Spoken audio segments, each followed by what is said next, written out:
Tonight's program of Fractured Flickers received such critical acclaim that it has been placed in the archives of the Television Academy of Arts and Sciences. So, of course, you won't be able to see it. Instead, here's another program, not nearly so good.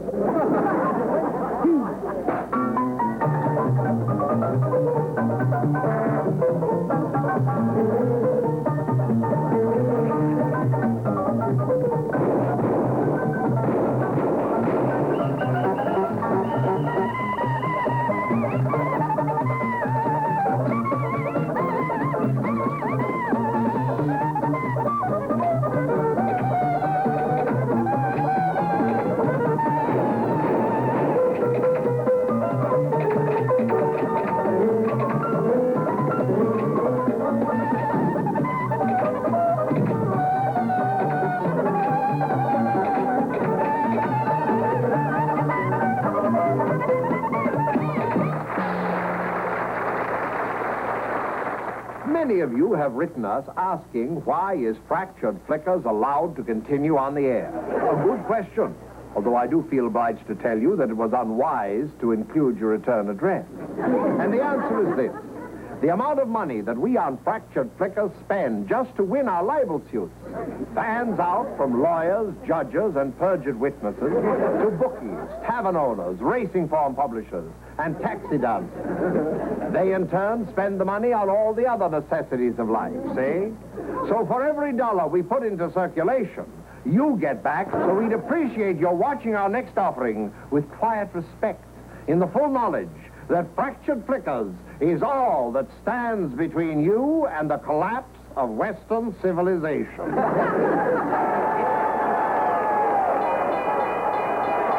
Good evening, fight fans. From Muncie, Indiana, it's a 15-round battle between challenger Richie Moore and the heavyweight champion, Carl the Bleeder Kelly.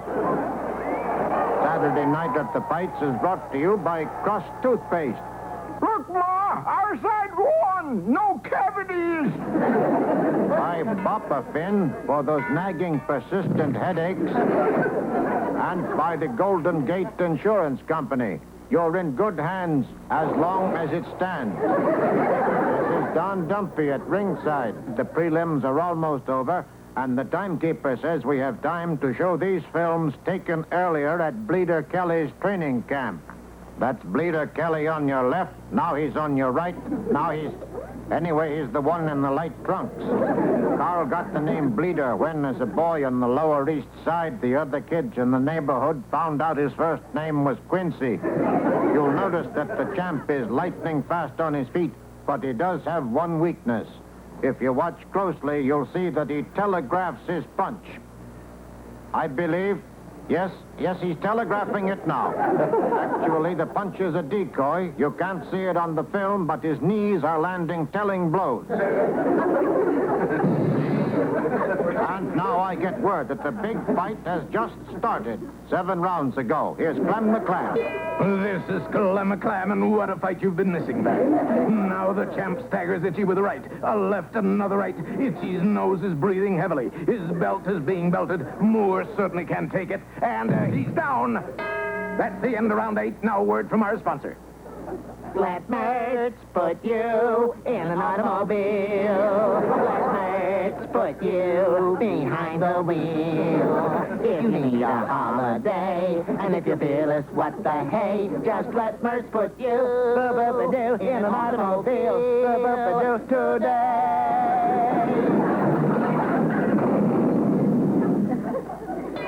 This is Clem McClam again. How about those knockdowns in rounds 10, 11, and 30? And here's a boxing note for you. Itchy Moore is bleeding and Bleeder Kelly is itching. No, he isn't. He's down.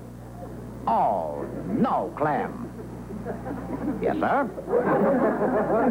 It looks like Itch is going to make a battle out of it. He's fighting like a man repossessed. Do you suppose it's true what they say about Bleeder Kelly? That he's not a fighter, he's a lover? I love you, I love you, I love you. Say you love me or I'll belt you. told you. Ladies and gentlemen, I think, yes, it is. The fight is over, and Bleeder Kelly is still heavyweight lover of the world. Thank you, Glenn McLam. Next week, Saturday night at the fights, will be brought to you by Chicken Surprise Coffee Shops and by Lafarge's Airplane Glue for particular sniffers. We hear and see a great deal today about the well-known centers of world travel: London, Paris, Hawaii, Mexico. But this evening, Fractured Flickers begins a series of travel films about lesser-known lands, vacation spots which are just a little off the beaten track. Tonight, our subject is lovely Las Pulgas. Las Pulgas. Its very name conjures up visions of a land of mystery and enchantment and tells us something of what the eager traveler can find there. In English, it means the fleas. For your next vacation, why not visit lovely Las Pulgas, known to its admirers as the plague spot of the Western world. With its almost 5 miles of major highways, Las Pulgas is a motorist's dream. There is also a network of secondary roads which are less well cared for. This, of course, is one of the major highways.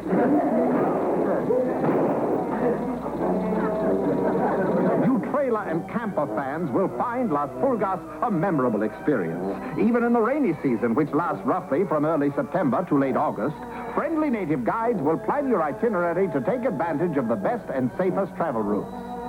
Ooba-gooba-goo-gibby. Yes, trailer folks, in Las Pulgas, you're really in the swim.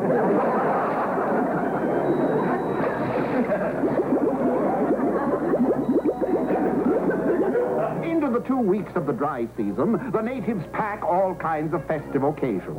This carefree mob, for instance, is on its way to a typical Sunday afternoon activity: stoning the American embassy. The streets of Las Pulgas ring with the happy cry, "Yankee go home! Yankee go home! Yankee go home! Yankee go home!" Yes, the outstanding quality of the natives is a cheerful, happy disposition. A disposition which makes them an ideal audience for the famed Las Pulgas nightlife. Where else but in Las Pulgas could you find on one stage such outstanding attractions as the world-famous Melody Girls, every one a grandmother, or the marvelous Doily Sisters, famous for being able to balance on a brandy bottle after sharing the bottle between them. For those whose tastes run to exotic foods, Las Pulgas offers a superb choice of 2 restaurants whose cuisine can only be described as remarkable. This is Herman's Seafood Grotto, where dining is a mixture of good food, strolling musicians, and native dancers who each night bring to life the primitive rhythms of their ancestors. Put your loving arms way out in space. Then you do the eagle rock with style and grace. Put your foot way round and bring it back. Now that's what I call ballin' the jack. Doodly-doodly-doodly-doodly-doo-doo. But in any fine restaurant, the food itself makes the most lasting impression. And after dinner here, how often you hear the comment, It was the oysters.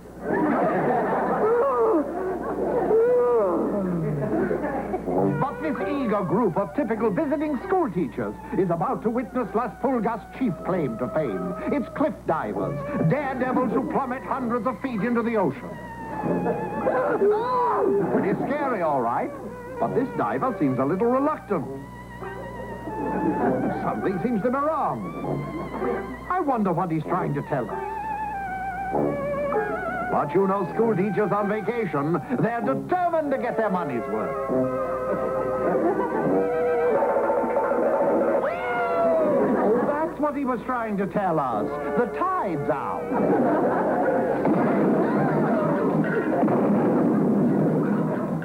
Well, it's been a typical day in Las Pulgas. 2 revolutions, 1 earthquake, and an outbreak of Donga fever. And now, as the Vesper bell tolls its placid note, the evening shadows fall, and it's time for the visitor to take his leave. Here on the wharf, a happy band of colorful natives gather to bid him a last farewell. Yes, it is with saddened hearts and tear-filled eyes that we bid a fond oy-vey to lovely Las Pulgas. Land of enchantment? As the host on Fractured Flickers, it is my great pleasure to introduce to you a gentleman as well known for his worldly charm and savoir-faire as for the luxuriant beard, which makes him instantly identifiable to millions. Urbane, debonair, he looks rather like Lenny Bruce's conception of Santa Claus. I'm referring, of course, to that distinguished actor, Mr. Sebastien Cabot. Oh, thank you very much. Tell me, Hans, why is it that every portly, bearded actor is always introduced as distinguished? Oh, I don't know, Sebastian. Perhaps for the very same reason that every fat actor describes himself as portly. Or that every second-rate announcer on a small-time series describes himself as a host? Touché. Now, if we can dispense with this verbal thrust and parry for a moment, Sebastian, what brings you to Fractured Flickers this evening? Well, I was at the barber shop next door watching haircuts, but it closed, so, well, here I am. No, Hans, no. Actually, I consider Fractured Flickers one of the two most witty, amusing, and entertaining shows on the air. Oh, that's very nice to hear. What's the other one, please? Your Social Security in Action. Really, that's one of my favorites, too, you know. And the reason I dropped in was to tell you about something that should be of great interest to Fractured Flickers fans. They finally cleared Fatty Arbuckle. No. It's even more earth-shaking than that. I have here in this can some film that the world doesn't even know exists. A new Steve Reeves picture. And I think this may turn out to be one of the most valuable finds in motion picture history. Well, what is it? This is the undeveloped negative of a one-reel comedy, co-starring Rudolph Valentino and Greta Garbo. No. I never knew they made a picture together. Well, for some reason, it was suppressed. It was only by accident that the film was found at all. Oh, are we going to see it? Oh, not tonight, certainly. You see, the film hasn't been developed yet. I'm terrified that it might get scratched or light struck. It's the only copy. I'm flying in one of the finest technicians in the world to handle the whole thing. Well, how exciting. You must be thrilled. To say the least. Well, do you realize what a film like this is worth? Movie fans all over the world will queue up to see it. Well, it could make you a very wealthy man. Yes, it could, but I don't plan to use this film for my own profit. After all, it was only the merest chance that put it into my hands. No. Now, I plan to turn over the entire proceeds from this picture to a non-profit foundation. Oh, what kind of foundation? Well, it will be a foundation set up to give scholarships for developing new cinematic talent. Writers, directors, actors, to inject new blood into the motion picture industry. It might even help to start a film renaissance of sorts. What an exciting idea. And this small can of undeveloped film will help turn that dream into a reality. May I? Of course. Thank you.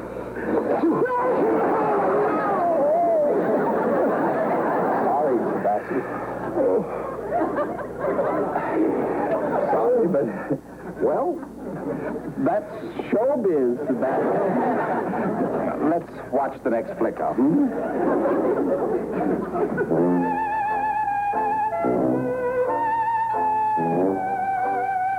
It all began when Marvin Detweiler looked into the mirror and with a straight face, almost, decided to quit smoking.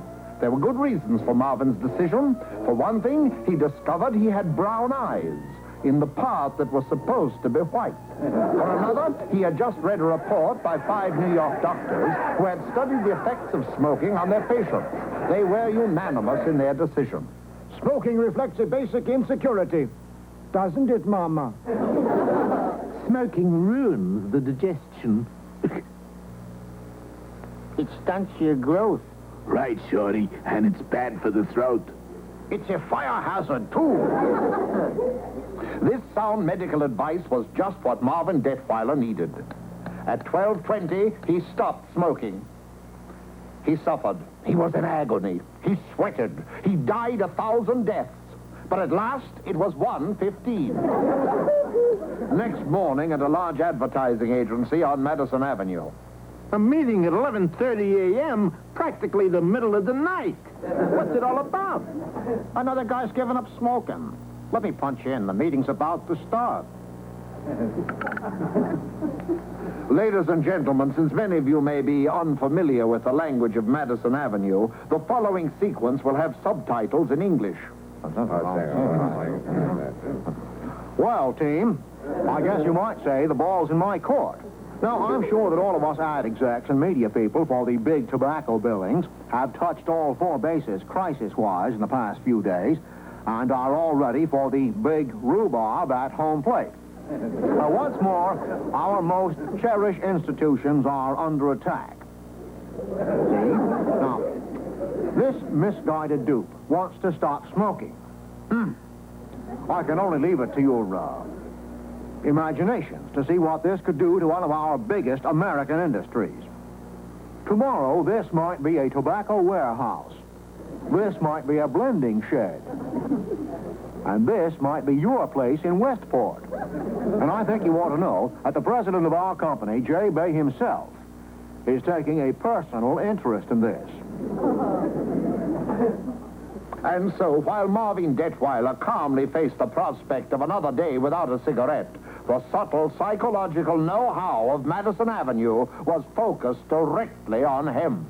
What complicates the problem is that Detweiler won't turn on his radio or television set anymore, and he's canceled his subscription to all magazines that carry our cigarette ads.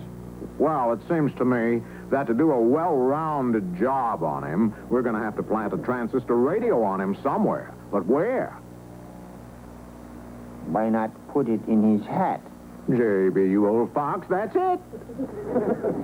The agency immediately enlisted the skills of some of the nation's top-flight electronics experts, so that from that time on, whenever Marvin wore his hat, he always heard little persuasive voices saying, Get filter pleasure with your leisure, the golden treasure way hot darrow. Light a fag and take a drag and smoke your cares away. Hey, lady, would you mind turning off the radio? It's not on, sir. Oh. For deep down satisfaction, why not light up right now? That very first delicious puff will tell you what you've been missing. Puff, puff, puff, and watch the smoke rings rise. You know you're fine through happiness when smoke gets in your eyes. would Marvin start smoking again? Or would he just drink heavily instead? To add to your enjoyment of any meal, light up a cigarette. Filter mild and tasty, the best tobacco yet. Just relax and settle back for a treat you won't forget. Yes, men who are men and not namby-pamby cowards know how much a good smoke really means. Soon Marvin's nerves were at the breaking point. The slightest sound made him jumpy.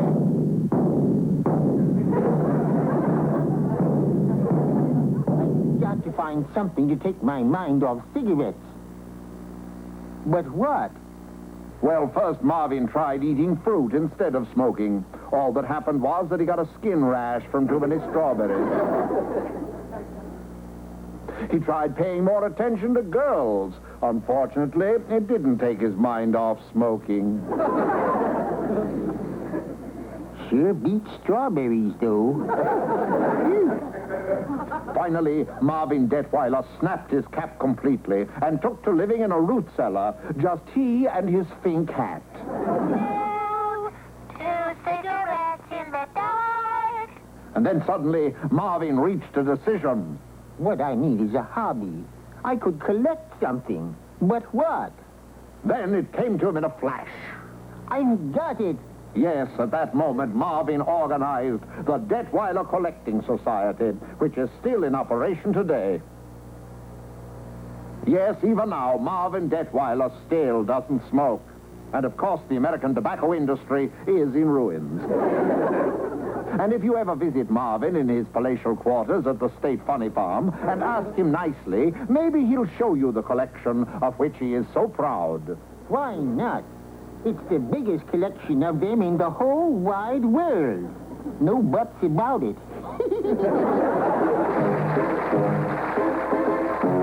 Fractured flickers. Why do I always want to say fractured frickers? Well, anyway, fractured frickers have been accused recently of living too much in the past, of an unhealthy preoccupation with bygone days.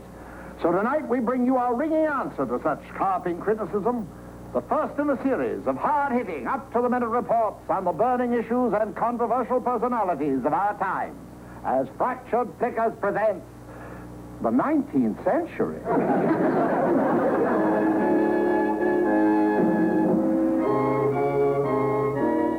This is your host, Bunker Waltite, with 19th Century. I'll be back in a moment with the story of the remarkable Grover S. Tweed, man of mystery, man of 1,000 predictions. But first, a word from the Brudenko Insurance Company of America. Oh, good evening, folks. Say, I think it's a shame that you should pay the same insurance rates as poor drivers, when with a Brudenko policy you enjoy the benefits of being insured with drivers just like yourself. Like, Crash Cranston of Wheaton, Illinois, seen here on a normal driving day. Or Maud Narkle of Fester, Colorado, who narrowly but skillfully avoided a thoughtless pedestrian.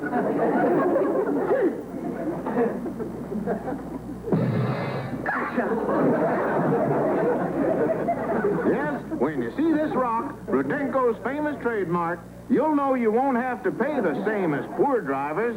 You'll have to pay the same as abominable drivers. Bunker Waltite again with the story of Grover S. Tweed, a great predictor. Our story begins at Kitty Hawk, when Grover S. Tweed sent this letter to the Wright brothers. On this auspicious occasion, there is only one thing to say to you aerial pioneers. It'll never get off the ground. Grover Tweed went on from there to political predictions, when in 1906 he said, Theodore Roosevelt will be the last Roosevelt to occupy the White House. The real dynasty will be built on the William Jennings Bryan family. Bryan will be elected by a landslide, and the Bryan name will dominate the century. A fantastic prediction. But this late model Cassandra didn't limit himself to events on this side of the ocean. On a European trip in 1914, Tweed told the German Kaiser, victory is sure to be yours. Congratulations. Then he sent these films back to America aboard the Lusitania.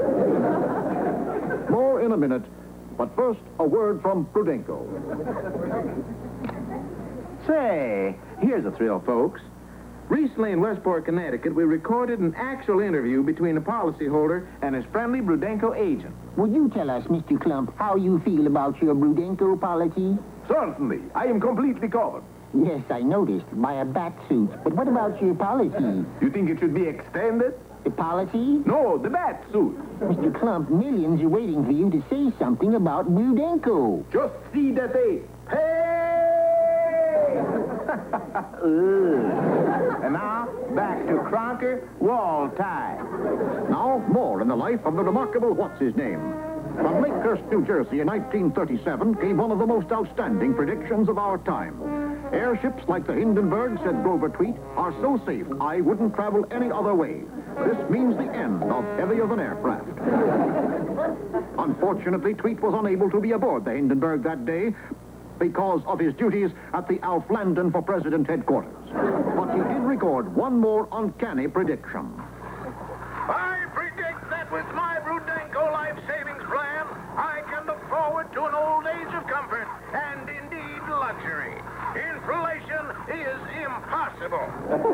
And now, 25 years later, the first time ever to appear on camera, the remarkable Grover S. Tweed. I predict that the next big fads to sweep the country will be abject poverty and long hair for men. Thank you, Mr. Tweed, and good night from Brudenko and 19th Century.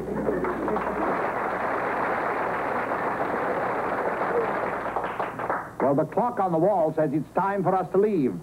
Actually, all it says is tick-tock, but you get the idea.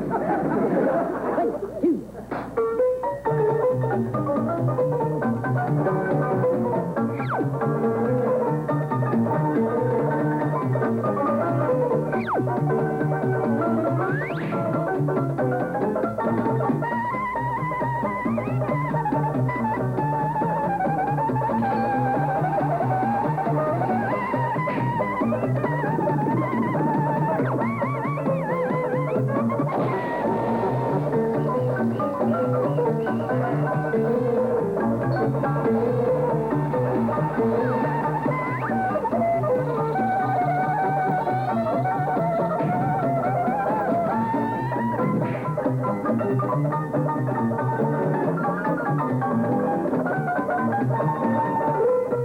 are proud to announce that Fractured Flickers has been selected to be buried in the time capsule at the New York World's Fair.